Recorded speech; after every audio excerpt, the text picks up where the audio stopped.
All right, y'all, buckle in because we are not easing into this one. We're not doing the slow build where I give you 3 paragraphs of what if things were different and then gently walk you through a timeline. No, we're starting at the moment that changes everything, and I mean everything, about the Dragon Ball universe as we know it. Let's go. It's a clear night over Mount Paozu, the kind of night where the stars look close enough to grab, where the air smells like pine and wet earth and nothing bad could possibly happen here. Somewhere in the cosmos, a Saiyan attack pod is hurtling toward this exact patch of forest at relativistic speeds. Inside it, a baby, maybe 2, 3 years old, is sleeping in that dreamless cryostasis the Saiyans use for long-haul planetary assignments. His name, for whatever that's worth right now, is Kakarot, 3rd class, bottom of the barrel. Power level so low that Bardock's commanding officer didn't even bother logging the kid's departure from planet Vegeta. And in a completely separate corner of reality, an angel is eating sushi. WHIS, attendant to Beerus, the god of destruction of Universe 7, connoisseur of mortal cuisine, and arguably the most dangerous babysitter in the multiverse, is seated at a floating table in Beerus's temple, working through a platter of bluefin toro that he'd picked up from a dying star system's last remaining ocean planet about 40 minutes ago. Beerus is asleep. Has been for about 11 years at this point, give or take, which means WHIS is, for all practical purposes, unsupervised. He feels it the way you'd feel a single wrong note in a symphony you've heard 10,000 times. It's not loud, it's not a power spike, it's a frequency. Something vibrating at the exact resonance where mortal ki and divine ki overlap. A place on the energy spectrum that shouldn't have anything living in it. It's like hearing a color. It's like tasting gravity. It's wrong and beautiful simultaneously, and WHIS sets down his chopsticks mid-bite, which, if you know anything about WHIS, tells you exactly how serious this is. He traces it in under a second. A Saiyan infant. Universe 7. Headed toward a backwater planet called Earth. Now, here's the thing, and this is important for understanding why WHIS does what he does next. Angels are not supposed to care. That's not a personality trait, it's a law. The Edict of Still Hands, the foundational rule that governs every angel in existence, states 3 things very clearly. Angels cannot kill. Angels cannot rule. Angels cannot desire. They are attendants, observers, the universe's most overpowered middle management.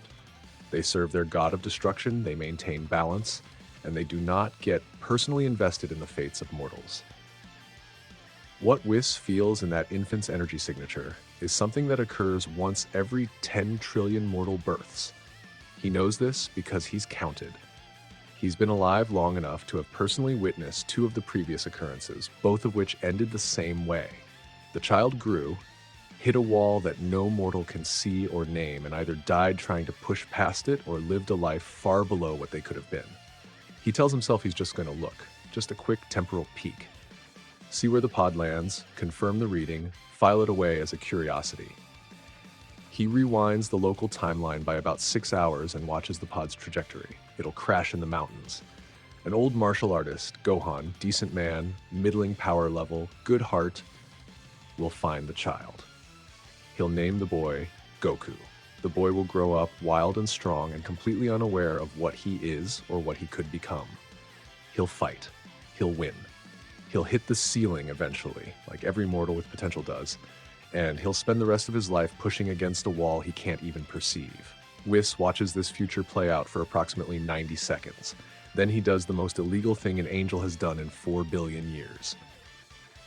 The pod crashes at 3:47 a.m. local time. The impact crater is about 15 feet across, smoking, embedded in a hillside between 2 massive cedar trees that somehow survived the landing. Inside the pod, the baby is crying, not from injury, but from the jarring deceleration, the sudden cold air, the overwhelming noise of a living planet after months in the vacuum silence of space. In the original timeline, Gohan finds the child the next morning, names him, raises him, drops him on his head, which, let's be honest, is one of the most important plot points in all of Dragon Ball, because that head injury is what knocks the Saiyan aggression out of baby Kakarot and turns him into the pure-hearted Goku we all know. But Gohan doesn't find the child the next morning, because WHIS is already there. He appears at the crater's edge approximately 4 seconds after impact, dressed in his usual attendant robes, staff in hand, looking exactly as composed as a being who just broke divine law should not look. He peers into the pod. The baby, tiny, furry-tailed, red-faced, and screaming, stares up at him with huge dark eyes. "Oh my," WHIS says softly. He's smiling, but there's something behind it that isn't amusement. If you could read angelic body language, and almost nobody can, you'd call it terror. The quiet kind. The kind that comes from knowing you're about to cross a line you can never uncross.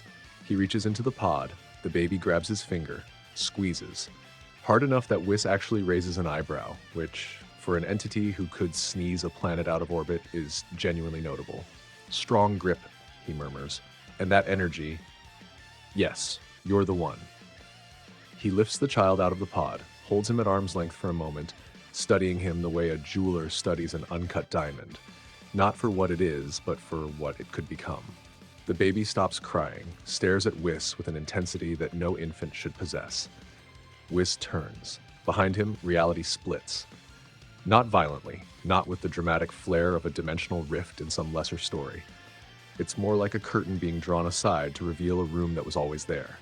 A pale, luminous space visible through the gap, filled with soft white light and the distant sound of wind moving through grass that doesn't exist yet. The Pale Garden. A pocket dimension WHIS has maintained for eons. A space between Universe 7 and the Angel Realm, outside normal time, invisible to the Grand Priest's observation network. He built it originally as a private meditation space, a place to think thoughts that an angel technically shouldn't be thinking. Now it's going to be something else entirely. Now it's going to be a nursery and a dojo and a home. WHIS steps through the gap with the child in his arms. The curtain closes behind him. The crater on Mount Paozu sits empty, cooling in the pre-dawn air. 6 hours later, Gohan walks by, sees the crater, sees the empty pod, wonders what fell from the sky, shrugs, goes home. And just like that, y'all, just like that, the entire Dragon Ball timeline ceases to exist as we know it. No Goku on Earth means no Goku meeting Bulma. No Dragon Ball hunt, no Red Ribbon Army arc, no Piccolo fight, no Raditz arrival, no journey to Namek, no Super Saiyan legend born from rage on a dying planet. None of it. The dominoes that built our story, they never fall. Something else begins. Year 1. So let's talk about the Pale Garden, because this is where Goku, and I'm going to call him Goku even though he doesn't get that name yet, because come on, we all know who he is. This is where Goku spends the next 9 years of his life. And I need you to understand what kind of place this is, because it's not just a training ground. It's a world. Picture this. An endless grassland under a sky that's not quite white and not quite silver, more like the color of light itself before it decides what shade to be. No sun, but everything's illuminated. The grass is pale green, almost translucent, and it moves in a wind that you can feel on your skin, but that doesn't make any sound. In the distance, always in the distance, no matter which direction you walk, there are mountains. Soft, rounded, ancient-looking things with snow on their peaks that never melts because no temperature here. Not hot, not cold. The air is neutral. Perfect. And it's quiet. God, it's quiet. Not silent. There's that wind, and the grass moves, and if you listen very carefully, there's this low hum that WHIS says is the sound of the dimension maintaining its own existence. But there's no birds, no insects, no rivers, no other living things. Just the garden, the sky, the mountains, and whatever WHIS decides to put there.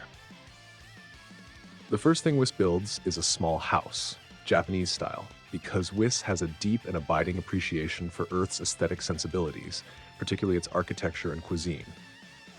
Sliding doors, tatami floors, a kitchen that's frankly absurd for a dimension with no grocery stores.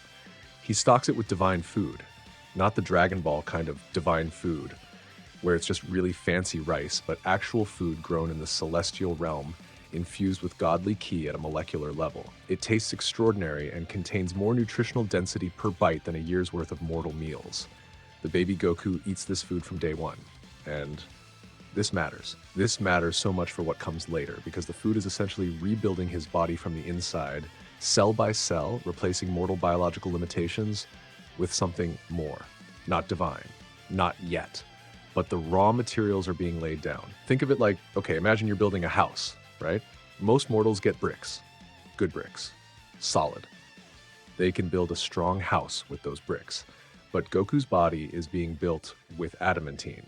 Same blueprint, same structure, same Saiyan DNA, but the materials are something else entirely. WHIS doesn't train him for the first 2 years. Not formally. He just raises him. And this is actually my favorite part of the early arc, if I'm being honest with y'all, because it's WHIS learning how to be a parent, and he's terrible at it.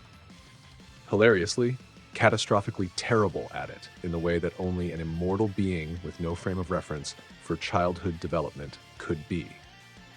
He tries to feed the baby with chopsticks. The baby screams. He tries to explain to a 3-year-old why ki circulation follows logarithmic decay patterns in organic tissue. The 3-year-old eats dirt. He creates a mathematically perfect sleep schedule based on Saiyan metabolic cycles, and the child simply does not sleep when told to sleep because he's a toddler. And WHIS, a being who has maintained perfect composure while watching stars die, is visibly frazzled by 4 a.m. Saiyan tantrums. Lord Beerus was easier than this, WHIS mutters one night, holding a screaming toddler at arm's length while his robes are covered in what I can only describe as divine baby food. And Lord Beerus once destroyed a planet because his bath was too cold. But here's the thing. WHIS adapts. Slowly, awkwardly, but he adapts.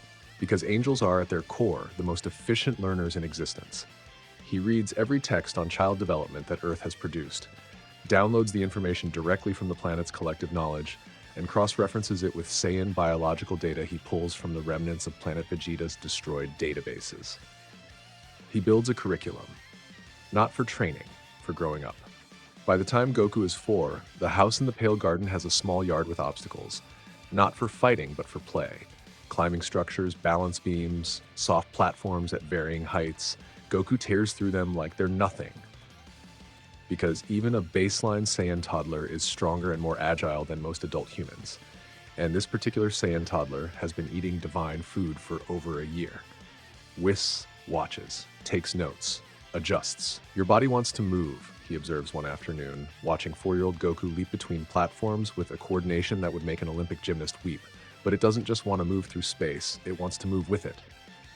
Interesting. Goku, who is 4 and does not care about spatial dynamics, does a backflip off the highest platform, lands on his tail, and laughs so hard he falls over. WHIS writes something in a notebook he manifested from nothing. The note reads, "Subject displays instinctive spatial key integration at a pre-conscious level. No mortal child should be capable of this. Hypothesis: the divine frequency resonance is not merely a quirk of his energy signature. It may be a fundamental aspect of his biology. His cells don't just produce ki, they are ki." He underlines the last 2 words 3 times. At age 5, training begins. Not combat training. WHIS is very deliberate about this. He does not teach Goku to fight. Not yet. Maybe not for years. What he teaches him is perception. Close your eyes. They're sitting in the center of the Pale Garden, cross-legged, facing each other. Goku is 5. He's wearing a miniature version of WHIS's attendant robes. Pale blue, too long in the sleeves because WHIS hasn't quite figured out children's sizing and refuses to admit it. His tail is wrapped around his waist the way Saiyan children instinctively do when they're focusing. "Close your eyes," WHIS repeats, "and tell me what you feel." Grass? Beyond the grass. Goku scrunches up his face. He's trying very hard, which at this age means his whole body tenses, and he looks like he's attempting to bench press the concept of concentration. You? What about me? You're bright, like inside. You're really, really bright. WHIS pauses. "You can feel my energy with your eyes closed?" "Yeah. Was I not supposed to?" Now, let me contextualize this for y'all because it sounds simple, but it's genuinely insane. Ki sensing, the ability to detect energy signatures without visual contact, is a skill that takes most martial artists on Earth years to develop. Krillin learned it in his 20s after decades of training. Tien mastered it through rigorous disciplined practice. It's not something you're born with. It's something you earn. This 5-year-old just did it because WHIS told him to close his eyes and pay attention. But it's more than that, because Goku isn't sensing WHIS's ki the way a mortal senses ki, as a pressure, a warmth, a vague directional awareness. He's sensing the light. He's detecting the divine energy that WHIS constantly suppresses beneath layers and layers of concealment. energy that even gods of destruction struggle to perceive directly. Goku just called it bright because he's 5 and doesn't have the vocabulary for what he's actually seeing, but what he's actually seeing is the raw luminance of an angel's true power. WHIS doesn't let his expression change, but internally, and I want you to imagine what internally means for a being K, who has perfect self-control at all times. Internally, WHIS is experiencing something he hasn't felt in several 100 million years. Excitement. Very good, he says calmly. Now, I want you to feel beyond me, further, as far as you can reach. Goku goes quiet. His breathing slows, his tail uncurls slightly, relaxation, and then his brow furrows and WHIS can see it happening. The boy's perception expanding outward like a ripple in still water, passing through the boundaries of the pale garden, touching the walls of the pocket dimension, and then there's a wall, Goku says. Like everything stops, but behind the wall there's... He trails off, opens his eyes. They're wide. There's so much behind the wall. It's so loud. How is it so loud?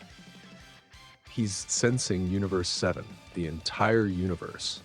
The roiling, chaotic ocean of mortal and divine energy that exists on the other side of the Pale Garden's dimensional membrane. He shouldn't be able to feel it. The garden is shielded. WHIS designed it to be undetectable from outside and impenetrable from within. Goku just reached through it. That, WHIS says carefully, is the universe you were born into. It's very large and very full of things. We'll talk about it more when you're older. Can I go there? Someday. When? When you're ready. Goku considers this with the gravity of a 5-year-old weighing a promise. Okay, but you promise? I promise. And WHIS means it. He does. But there's a weight to that promise that Goku can't possibly understand yet. Because sending this boy out into that universe means revealing him to the Grand Priest. It means exposing the violation of the edict. It means confronting the ceiling, that invisible barrier that every mortal with true potential eventually smashes into and can never break through. It means risking everything WHIS has built over billions of years of careful, quiet existence. He looks at the boy, this tiny Saiyan child with the 2 long sleeves and the tail wrapped around his waist and the eyes that can see the light inside an angel, and he makes a decision that no angel has ever made. He decides it's worth it. At age 7, 2 more years of perception training, 2 more years of Goku learning to feel, to sense, to read the energy of everything around him at a molecular level. WHIS teaches him to perceive individual atoms, to feel the vibration of subatomic particles, to sense the spin of electrons and the pulse of quantum fields. Not because a 7-year-old needs quantum physics, but because WHIS is building the foundation for everything that comes later. Think of it like this. Most martial artists learn to control ki as adults, after their bodies and minds are already set in their patterns. They have to override their natural instincts to manipulate energy. It's like learning a second language in your 30s. You can get fluent, sure, but you'll always have an accent. There will always be a tiny delay between thought and expression. Goku is learning ki the way you learn your first language. It's not a skill he's acquiring. It's becoming a part of how he thinks, how he breathes, how he is.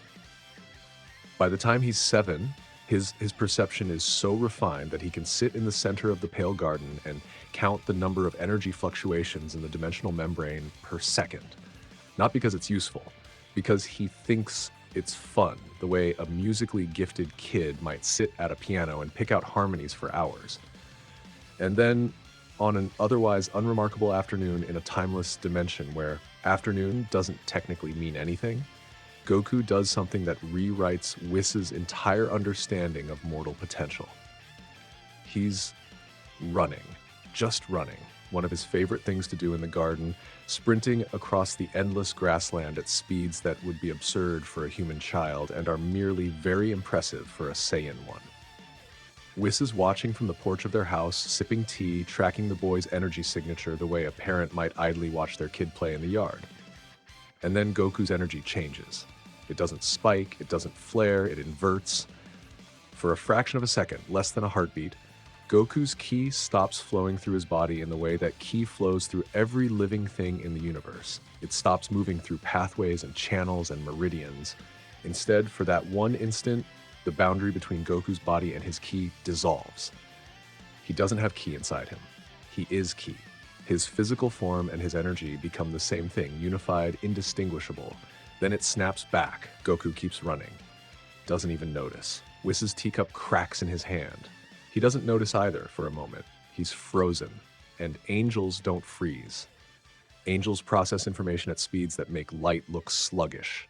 But WHIS is frozen because what he just witnessed shouldn't be possible. Every living being in existence, mortal, god, angel, generates ki through the interaction of body and spirit. It's separate from the being that produces it, the way heat is separate from a fire. You can control it, shape it, project it, but it's always something you have, not something you are. What Goku just did for a fraction of a second was become the fire itself. Goku, WHIS calls. His voice is perfectly steady, his hand is shaking. Come here, please. Goku jogs back, not even breathing hard. Yeah? I want to try something. Stand in front of me and push your energy outward, like you're trying to make the grass move. Goku shrugs. He plants his feet, already good stance. WHIS notes automatically. The boy's body knows things his mind hasn't learned yet, and pushes. A wave of ki rolls outward, bending the pale grass in a neat circle. Good. Now, this time, I want you to do the same thing, but instead of pushing your energy out, try to become the push. Huh? Don't push the energy from your body, be the energy and the body at the same time. I know that doesn't make sense. Try anyway.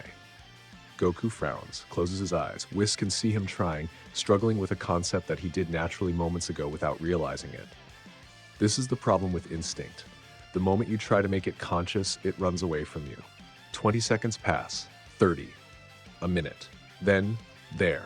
The inversion happens again, longer this time, almost a full second. Goku's body ripples. There's no other word for it. His physical outline blurs as if reality briefly forgot where his skin ends and the air begins. The ki wave he produces isn't pushed outward. It expands from him in every direction simultaneously, because for that 1 second there is no difference between Goku and the wave. He is the pulse. The pulse is him. The grass doesn't just bend. For 30 feet in every direction, it ceases to exist for a moment. Not destroyed, but absorbed into the wave, before snapping back into reality when Goku's body resolidifies. Goku opens his eyes, blinks. That felt weird. WHIS looks at the circle of flattened grass, looks at the boy, looks at the grass again. Yes, he says quietly. I imagine it did. That night, after Goku is asleep, curled up on his futon with his tail wrapped around a pillow he's named Nimbus for reasons he can't explain, WHIS sits on the roof of their house and stares at the Pale Garden's artificial sky for a very long time. He's been alive for billions of years. He has trained gods, he has watched civilizations rise and fall and rise again. He has seen every kind of power the universe has to offer. The brute force of destroyers, the refined perfection of angels, the desperate ingenuity of mortals pushing against their limits. He has never seen this. Mortals channel ki through their bodies, the way rivers flow through channels. The body is the landscape. The ki is the water. Gods of destruction channel ki through willpower. They impose their desire onto the energy, and it obeys. Angels channel ki through understanding. They comprehend the nature of energy so completely that it responds to their awareness like an extension of thought. Goku doesn't channel ki at all. In that moment of inversion, he didn't direct the energy or command it or understand it into submission. He was it. His body, his consciousness, his ki, all one thing. No separation, no channel, no subject and object. It's not divine, it's not mortal, it's something else. Something that the categories don't account for. WHIS pulls out his notebook, writes a single line. He doesn't channel energy through pathways like gods do. He becomes the energy. Then beneath it, this terrifies me. And beneath that, this is exactly what I hoped for. At age 8 to 9. So here's where I need to slow down for a second and talk about what training under WHIS actually looks like for a child, because I think a lot of people imagine Dragon Ball training as like punching rocks and doing 10 million push-ups in 500x gravity. And yeah, that's cool. That's the Vegeta school of self-improvement. Respect to the prince. But that's not what's happening here. WHIS doesn't train Goku's body. Not directly. Not yet. He trains his awareness. From age 7 to 9, Goku's daily routine looks something like this. Dawn, or what passes for dawn in the Pale Garden, WHIS manipulates the sky's color cycle to give the boy a sense of day and night. Meditation. Goku sits in the grass and expands his perception outward, trying to hold awareness of the entire pale garden simultaneously. At first, he can manage maybe a mile radius before his focus fractures. By age 9, he can hold the entire dimension, a space roughly the size of a small continent, in his mind at once, feeling every blade of grass, every ripple in the dimensional membrane, every fluctuation in the ambient energy field. Movement exercises, not martial arts. Movement. WHIS teaches Goku to walk, run, jump, and turn with absolute efficiency. No wasted motion, no unnecessary muscle engagement, no excess energy expenditure. Every step becomes a lesson in biomechanical perfection. If you've ever watched a master calligrapher write a single character, the way the brush moves with this impossible combination of precision and fluidity, that's what Goku's movement starts to look like. He runs through the garden and his feet barely touch the grass. He jumps and his body rotates with the mechanical elegance of a gyroscope. Why can't I just fly? Goku asks one morning because he's seen WHIS float and he's pretty sure he can figure it out. You could, WHIS says. Your body has enough ki to achieve flight very easily, but I want you to master the ground first. Flying is the easy way. The ground teaches you weight. Weight teaches you gravity. Gravity teaches you the fundamental force that holds reality together. We'll get to flying. First, you learn to fall. That doesn't sound fun. Oh, it won't be. And it isn't. WHIS spends 3 months teaching Goku how to fall. How to fall. That sounds ridiculous, right? 3 months of falling? But what WHIS is actually teaching him is how to interact with gravitational force at a ki level, to feel the planet's pull, or in this case, the pale garden's simulated gravity, not as an external force acting on his body, but as a conversation between his mass and the dimension's mass. By the end of those 3 months, Goku can fall from any height and land without impact. Not by slowing himself with ki, the normal martial arts approach, but by harmonizing his body's energy with the ground's energy so that the moment of contact is seamless. No collision, just continuation. It's obscenely advanced stuff. Like, this is the kind of thing that Ultra Instinct theoretically does at its highest level. Perfect integration of body and environment. And Goku is learning the conceptual foundation for it at 8 years old. He doesn't have the power to do anything world-shaking with it yet. His raw ki output is still just that of a very strong Saiyan child, but the understanding is being built, brick by brick, into the architecture of his soul. Afternoon, ki control drills. This is where the divine food starts paying dividends. WHIS teaches Goku to manipulate his own energy with surgical precision, compressing it, expanding it, shaping it, splitting it into multiple streams, and recombining them. Normal ki training teaches you to throw a bigger blast. This teaches you to throw a blast where every single particle of energy is exactly where you want it to be. Form a ball, WHIS says, the size of your fist. Goku cups his hands. A sphere of white-blue energy appears between his palms. It's rough, flickering, unstable, normal for a child. Now make it smaller, half the size. Same amount of energy. Goku concentrates. The ball shrinks, wobbles, the energy density increases, and the light shifts from blue to a harsher white. Smaller. A marble. The ball shrinks further. It's getting hard to hold. Compressed energy wants to expand, to explode outward. Goku's hands are trembling. Now, WHIS says, make it perfectly round. Goku's eye twitches. It is round. It's approximately round. I want perfectly round. Every point on its surface equidistant from the center to within 1,000th of a millimeter. You're serious? I'm always serious about geometry, Goku. It takes him 4 months to make a perfect sphere. 4 months. And when he finally does it, when he holds up a marble-sized ball of ki that is mathematically, structurally, atomically perfect, WHIS smiles. A real smile, not his usual amused politeness. Now make 2 of them at the same time. WHIS. Evening. Freeform. Goku does whatever he wants. Runs, explores, practices on his own, or just sits and talks with WHIS. These evenings are important because they're when Goku is most himself. Not a student, not a prodigy, just a kid. He asks questions. So many questions. About the universe, about Saiyans, about why the sky changes color, about whether there are other kids out there, about everything. WHIS, are there other people like me? Saiyans? Yes, though not many remain. No, I mean, other people like me. In the garden. No, it's just us, Goku. Oh, a pause. Don't you get lonely? WHIS considers this. Angels don't experience loneliness the way mortals do. We're not designed for it. That's sad, is it? Yeah, if you can't be lonely, you can't miss people. And if you can't miss people, then being with people doesn't mean as much. Right? WHIS has no answer for this. He files it away in the place where he keeps thoughts that angels aren't supposed to have. At age 10, Goku finds her by accident. He's running, still his favorite thing, even after years of training that has turned his movement into something closer to art than athletics, sprinting across a section of the Pale Garden he doesn't usually visit. The garden is large enough that even after 7 years, there are corners he hasn't explored. Not because they're hidden, but because the dimension is alive in a subtle way, its geography shifting slowly over time, new hills rising, old valleys filling in, as if the garden is dreaming and its dreams reshape its surface. This particular corner is different. The grass here is darker, not the pale translucent green of the rest of the garden, but a deeper, almost blue-green color. The air feels heavier, and there's a sound that Goku has never heard in the garden before: humming. Low, melodic, barely audible, like someone singing with their mouth closed.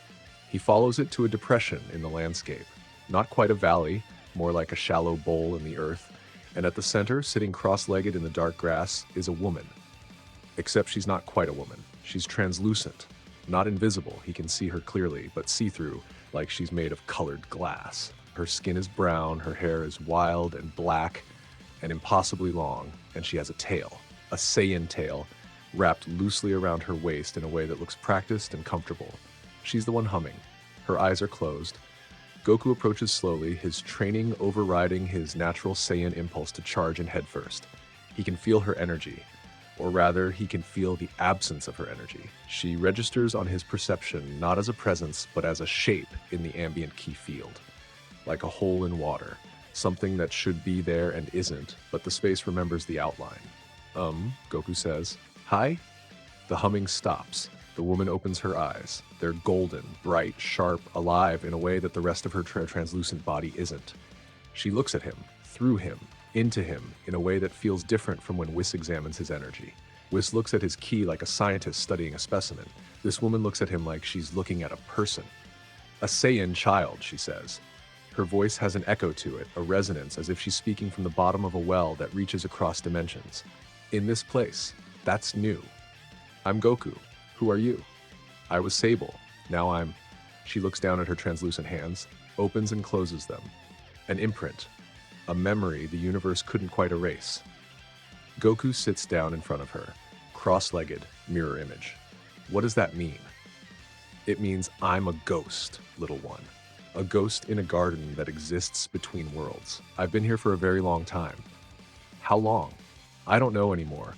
Time doesn't work here the way it works outside, but I remember the Saiyans when they were still on their first homeworld. Before Sadala, before Plant, before Vegeta, I remember when we were young. She says we, and it hits Goku in a way he doesn't fully understand yet. We. He's never had a we for this part of himself. WHIS can tell him facts about Saiyans, biology, history, power scaling, but WHIS isn't a Saiyan. WHIS knows what Saiyans are. Sable knows what Saiyans feel like. "Why are you a ghost?" he asks. Sable's golden eyes go distant. "Because I reached for something I wasn't supposed to reach for, and the people who decide what mortals are allowed to become decided I had to stop existing. But this place..." She gestures at the pale garden around them. "This place is between. Not quite real, not quite erased. I fell through the cracks. That's not fair." "No, it isn't." "What were you reaching for?" She looks at him for a long time. "A ceiling," she says finally. "A wall in the sky that you can't see but you can feel when you're strong enough. A limit that someone put on all of us, on every mortal in every universe, that says this far and no further. I was the strongest Saiyan who ever lived in my time, and I hit that wall, and instead of stopping, I pushed. And they..." She trails off. Her form flickers like a candle in wind. "They erased me. Not killed, erased. Removed from the timeline entirely. Everyone who knew me forgot I existed. Every battle I fought, every student I taught, every song I sang, gone, as if none of it ever happened." Goku is quiet for a long time. He's 10. He doesn't have the emotional framework to fully process what she's telling him, but he understands the shape of it. the injustice, the enormity, the cruelty of being removed from existence, not for what you did, but for what you could have become.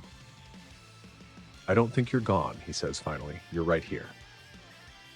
Sable blinks, and then she smiles, slowly, like she's remembering how. "Yeah," she says softly. "I guess I am." From that day on, Goku visits Sable every afternoon. Whis knows, of course he knows, he's an angel. He can feel every fluctuation in the pale garden, but he doesn't interfere. He watches from a distance as the ghost imprint of a Saiyan woman Wazir, who was erased from reality, teaches a Saiyan child what it means to be Saiyan. And what she teaches him is not what you'd expect. Sable doesn't talk about fighting. She doesn't talk about power levels or transformations or legendary warriors. She talks about people. She tells Goku about Saiyan gatherings, huge bonfires under alien skies where entire clans would cook together, argue together, laugh together. She tells him about Saiyan music, not delicate or sophisticated, but raw and rhythmic. Drums and voices and stomping feet, music you felt in your bones before you heard it with your ears. She tells him about the bonds Saiyans form, not just with their mates and children, but with their rivals, their training partners, the enemies who push them to grow. "We're not just fighters," she tells him one afternoon. "Everyone remembers the fighting. Nobody remembers the rest. We were explorers, storytellers. We were curious, ravenously curious about everything. You know why Saiyans love fighting? It's not because we love violence. It's because fighting is the fastest way to understand someone. When you fight someone, you learn everything about them in minutes. Their strength, their fear, their will, their breaking point. For a Saiyan, a good fight is a conversation. The best fight of your life is meeting someone who speaks the same language." Goku listens to all of this with the intensity of a child hearing about a home he's never been to, and something starts to form in him, not a desire for conquest or domination, not the cold Saiyan pride that history and Vegeta would define the race by. Something warmer, a sense of belonging, of being part of something larger than himself, a people with depth and texture and soul, not just a warrior race, but a culture.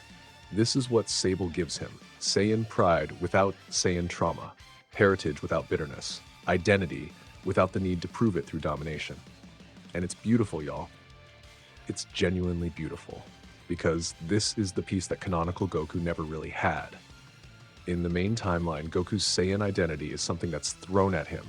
Raditz shows up and says, "You're an alien, act like it."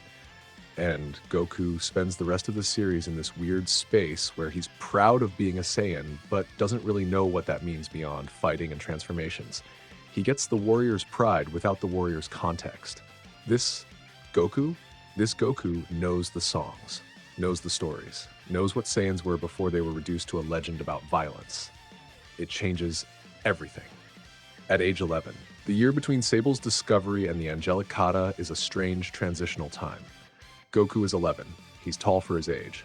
Saiyan biology plus divine nutrition plus 7 years of physical training have produced a boy who moves like water and hits like a freight train, even though he's never been taught to hit anything at all.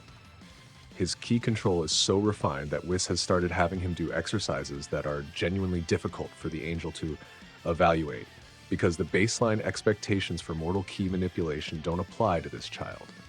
But there's a restlessness building. Goku can feel it. He talks about it with Sable, because Sable understands Saiyan biology in a way WHIS never will. "It's the blood," she tells him. "You're reaching the age where your body is demanding expression. All that potential energy wants to become kinetic. You're a coiled spring, kid, and you've been coiling for 7 years. Is that bad? Not bad. Natural. Saiyans, who suppress their combat instincts too long, either explode or go numb. Your teacher, she never calls WHIS by name.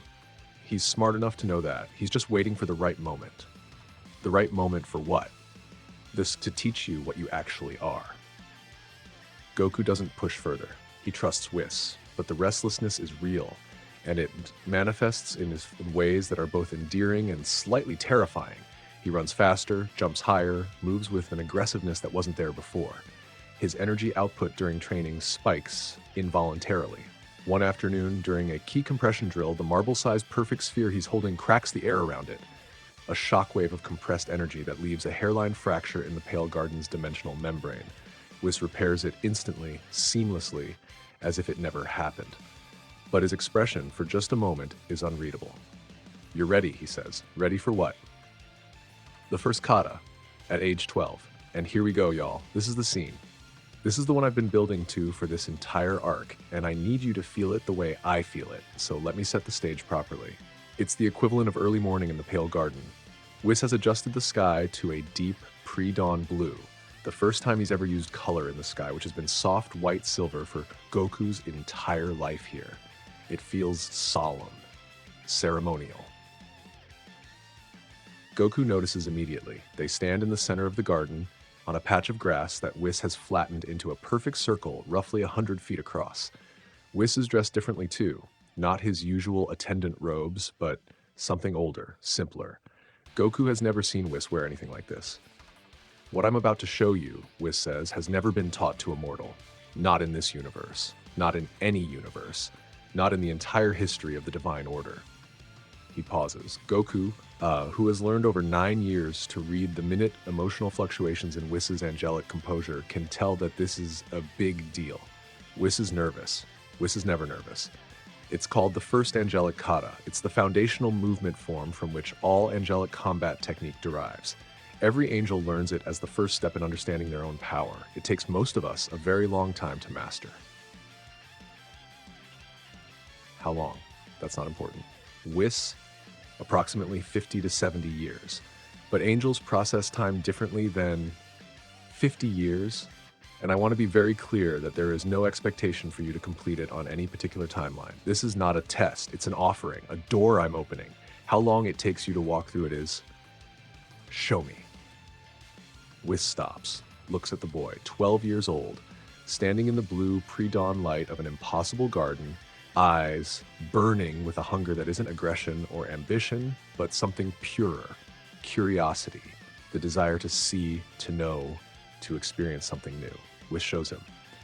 Okay, so I need to describe what an angelic kata looks like, and I'm going to be honest with y'all, this is one of those moments where language kind of fails, because the whole point of the kata is that it operates on a level of physical and spiritual expression that mortal senses aren't designed to fully perceive. But let me try. Imagine the most beautiful martial arts form you've ever seen, the most fluid, graceful, powerful kata from any tradition. Okinawan, Shaolin, capoeira, whatever moves you.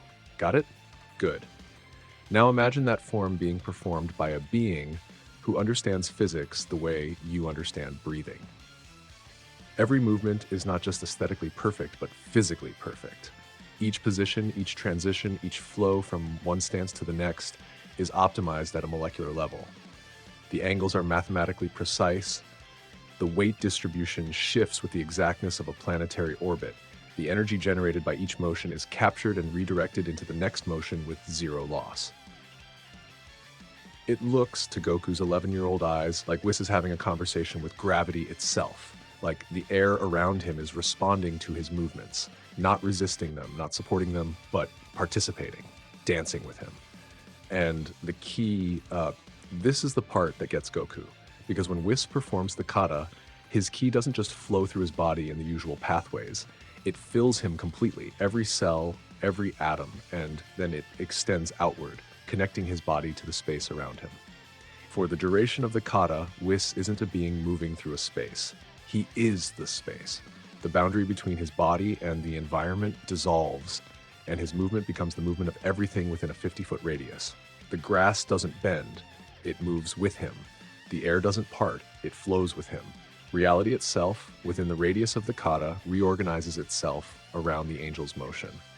The kata lasts exactly 3 minutes and 12 seconds. It consists of 108 movements. When WHIS finishes, standing perfectly still in the center of the circle, not a hair out of place, barely breathing, the garden is silent for a long moment. Then the grass he disturbed slowly returns to its natural position, as if the dimension itself is exhaling. Goku hasn't blinked once during the entire performance. His hands are shaking. That, he breathes, that was WHIS. Yes?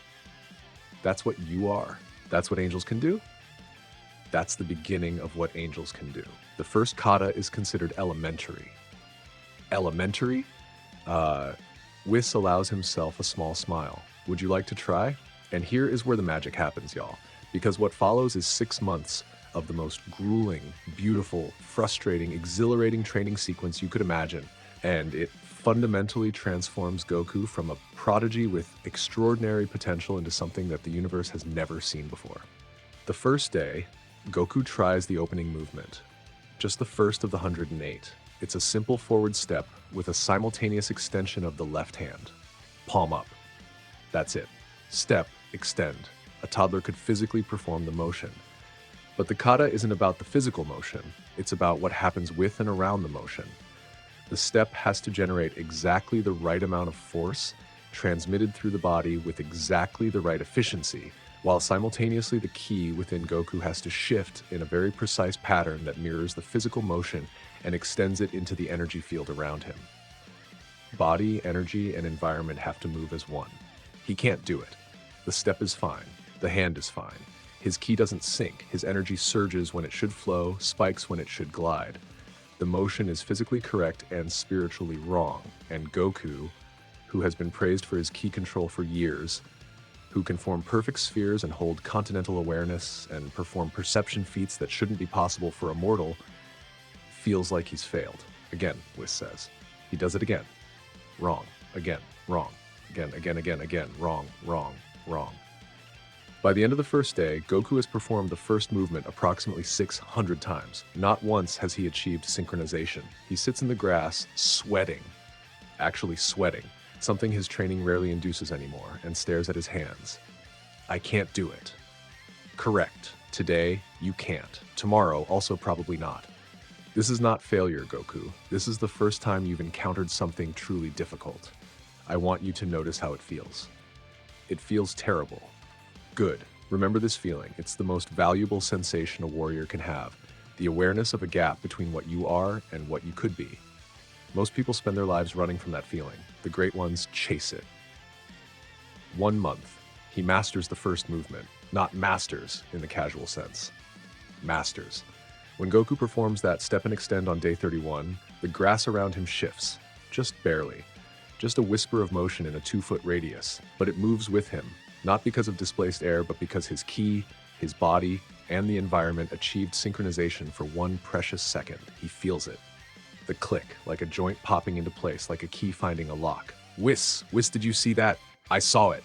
The grass moved. It moved with me. I know. I did it. Wait. Goku pauses. Counts on his fingers. That was 1. There's 108. 107 to go. Yes. Oh. But the first one is the hardest because the first one teaches you what you're aiming for. The concept of synchronization, once experienced, becomes a target that Goku can orient toward. Movements 2 through 5 take 2 weeks. Movements 6 through 20 take another month. His pace is accelerating, not linearly but exponentially, each mastered movement making the next one slightly easier as his understanding deepens. WHIS doesn't comment on the speed. He doesn't need to. But he starts performing a subtle action that Goku won't notice until years later. He begins recording Goku's progress in a private log, and next to each entry he writes 2 numbers. The first is Goku's completion time. The second is the average completion time for an angel learning the same movement. Goku is, consistently, approximately 100 times slower than an angel. That sounds like an insult until you realize that angels are born with an innate understanding of ki-body environment synchronization. It's literally what they are. A mortal achieving the same synchronization through practice, through brute force repetition and dawning comprehension, is like a human swimming across the Atlantic. You're not supposed to be able to do that. The fact that you're slower than a boat doesn't diminish the feat, it highlights its impossibility. Month 3. Goku is on movement 62. He's spending 12 hours a day on the kata, breaking only for meals and the sleep that WHIS insists on. Saiyan biology requires rest, Goku. I don't care how much you want to practice, your neurons need consolidation time. The Pale Garden has become a training floor. Every section of grass worn into smooth paths where Goku has performed the same sequences thousands of times. Something is changing in how he looks when he performs. In the beginning, you could see the effort, the concentration, the strain of aligning body and energy in space. Now, it's disappearing. Not the difficulty, the effortfulness. The movements are becoming part of him, the way breathing is part of him. His body doesn't need to be told what to do anymore. It knows. And the synchronization radius is growing. First movement, 2 feet. By movement 62, almost 20 feet. When Goku performs the kata sequence he's mastered so far, the pale garden within 20 feet of him becomes an extension of his body. The grass moves with him, the air flows with him, the energy field reshapes itself around his motion with an elegance that is, and I want to be very precise about this, angelic. WHIS watches from across the garden. His expression, to anyone who could read it, is complicated. There's pride, enormous, genuine, terrifying pride in what his student is becoming. There's vindication. He was right. The boy was worth the risk, worth every broken law and every secret kept. And there's fear. A cold, deep, ancient fear. Because WHIS knows what happens next in the grand scheme. The boy will grow. The boy will leave the garden. The boy will fight and he will win and he will get stronger. And eventually, inevitably, he will hit the ceiling. The invisible wall that the divine order placed over all of mortal existence. And when he does, one of 2 things will happen. Either the boy breaks, or the ceiling does. And if the ceiling breaks, everything changes. The grand priest, the angels, the gods, the fundamental power structure of reality itself, the hierarchy that has kept the multiverse stable for billions of years, all of it cracks along with that wall. WHIS chose this. He looked at a baby in a crater and chose this. And there is no going back. Month 5. Movement 94. Goku is performing the kata at speed now. Not the slow, deliberate practice of the early months, but something approaching the fluid continuity of WHIS's original demonstration. The 108 movements aren't separate anymore. They're a single flowing expression, each one bleeding into the next with seamless precision. And his body is doing the thing. The thing. The inversion he first exhibited at age 7, where the boundary between his physical form and his ki dissolves, is happening consistently now, not as a glitch, but as a feature. During the kata, Goku doesn't have ki. Goku is ki, and the synchronization radius has expanded to nearly 50 feet, matching WHIS's range during the demonstration. WHIS watches movement 94 click into place and realizes, with a calm that conceals absolute existential vertigo, that Goku is going to complete the kata ahead of his most optimistic projection by a factor of 10. Month 6. Dave stands in the center of the pale garden.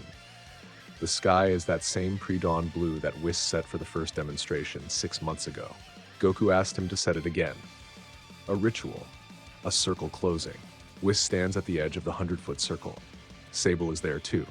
A translucent shimmer in the dark grass at the garden's edge. Goku can feel her watching. Her golden eyes are bright. He breathes. Once, twice. On the 3rd breath, he begins. 108 movements, 3 minutes and 12 seconds. Not one wasted atom of energy. Not one fraction of a degree off angle. His body and his ki are indistinguishable. He is the motion, the energy, the space around him. All of it unified into a single flowing expression of something that is not divine and not mortal, but both at once. The pale garden within 100 feet of him, the entire training circle, moves with him. Not just the grass, the air, the light, the dimensional fabric itself ripples and flows in synchronization with a 12-year-old Saiyan boy performing a form that was designed by and for angels that no mortal was ever meant to attempt, that should have taken decades if it was possible at all. He finishes, stands still, not breathing hard, not sweating, just standing. Perfectly balanced, perfectly aware, connected to everything within his radius and at peace with all of it. The garden is silent. Sable's ghost is crying. She doesn't have tear ducts. She's an imprint, a memory. But something that looks like golden light is streaming down her translucent face. WHIS walks forward, slowly. He stops in front of Goku and looks down at the boy. This child he stole from a crater, this impossible student, this mortal who just performed the impossible and doesn't even look particularly impressed about it because to him it was just the next thing, just the next challenge, just the next step forward. WHIS? Goku looks up at him. Why are you making that face? What face? You look like you're about to cry. Can angels cry? We're not supposed to. That's not what I asked. WHIS's composure cracks. Just a hairline fracture. Just for a second. Just enough for the boy to see the person behind the angel, the teacher, who is proud and terrified and certain that he's made the right choice even though it might cost him everything. No, WHIS says softly, and his voice is steady even though nothing else is. We can't. Goku grins. It's the same grin he'll wear for the rest of his life. Open, warm, fearless. A smile that contains no guile and no cruelty and no hesitation. A smile that says simply and completely, I'm here, and I'm glad to be here, and whatever comes next, I want to see it. Well, Goku says, maybe that's something else I can break. So that's where part 1 ends, y'all. And I know there's no fighting. There's no villain. There's no Super Saiyan transformation. No earth-shattering battle. No dramatic power-up with screaming and lightning and the ground cracking open. And that's on purpose. Because this arc isn't about fighting. It's about building. It's about taking a child with unimaginable potential and giving him the foundation to use it. Not just the physical foundation, but the emotional one. The philosophical one. The spiritual one. When this Goku walks out of the Pale Garden in part 2, he's not just strong. He's aware. He perceives the universe at a level that no mortal has ever achieved. He controls his energy with angelic precision. He moves with a mastery of body and space that is literally unprecedented.